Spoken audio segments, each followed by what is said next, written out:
Crysis is the most stunningly beautiful game we've ever seen, but beyond that, it's a pretty fantastic shooter. Solid weapons, intelligent enemies, fairly open level design mixed with the nanosuit powers to make this one of the more entertaining ballistics showdowns in quite some time.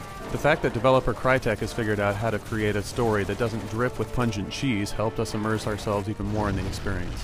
Voice acting is pretty good, the in-game cutscenes are also good, and the aliens are menacing instead of campy like the Trigens from Far Cry.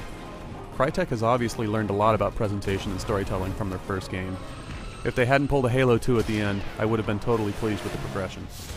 As with 2004's Far Cry, Crysis takes place on a picturesque island paradise lush with vegetation and surrounded by gorgeous blue water. The impressive visuals are so far beyond Far Cry's that it's hard to even comprehend what Crytek, given another few years in development, will be able to come up with.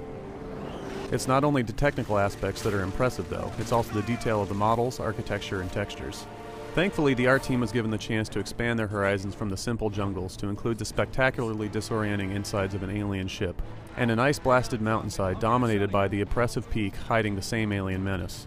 There's not as much emotion here, but the very slightly cartoony style allows for a suspension of disbelief that sidesteps the creepy Beowulf effect. One thing that you're going to have to seriously consider before purchasing this game, specifically for the visuals, is the power of your PC. Crysis can kick your computer's ass at very high settings. It'll look spectacular doing so, but it'll also occasionally turn into more of a slideshow than you probably prefer. On our Vista test machine with a quad-core processor, 4GB of RAM, and a single 8800 GTX, we had some pretty significant slowdowns with everything on very high. Tweaking the settings in DirectX 10 helped a bit, while running the game in DirectX 9 solved all of our problems and still looks spectacular. Luckily, Crysis on medium settings even looks good.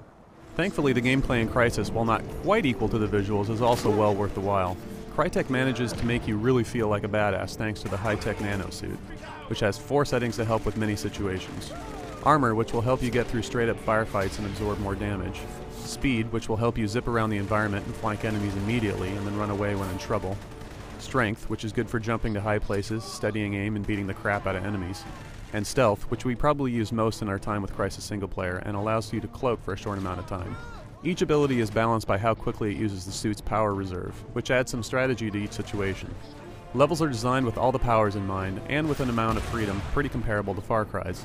While the game is linear for the story's sake, it's not a corridor shooter. There's a lot of wiggle room when it comes to tactics and approaches to killing enemies. The AI in Crysis isn't perfect, but it is pretty damn good. The occasional clumping of human enemies does happen, but you'll also see patrols try their best to flank you and stay spread out while they hunt you down. Most of the single player will be spent on the ground in your nanosuit in the jungle, but there are some welcome moments where you'll command a tank, an airship, and of course commandeer any number of vehicles from the Koreans.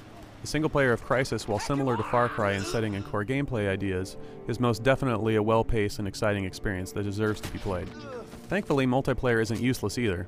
While only 2 modes are available, both team-based players and deathmatch lovers will have some action to enjoy.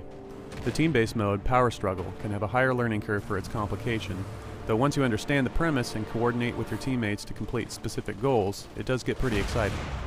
The fact that you can purchase miniguns, freeze rays, and tactical nuclear weapons only adds to the craziness. Of course, in both modes, powers are still available, though the suit regenerates at a much slower rate to balance out gameplay a little better. Overall, Crysis is definitely another win for Crytek. They've created some amazing technology and some fast and fun gameplay with enough options to allow players to use their own style of attack.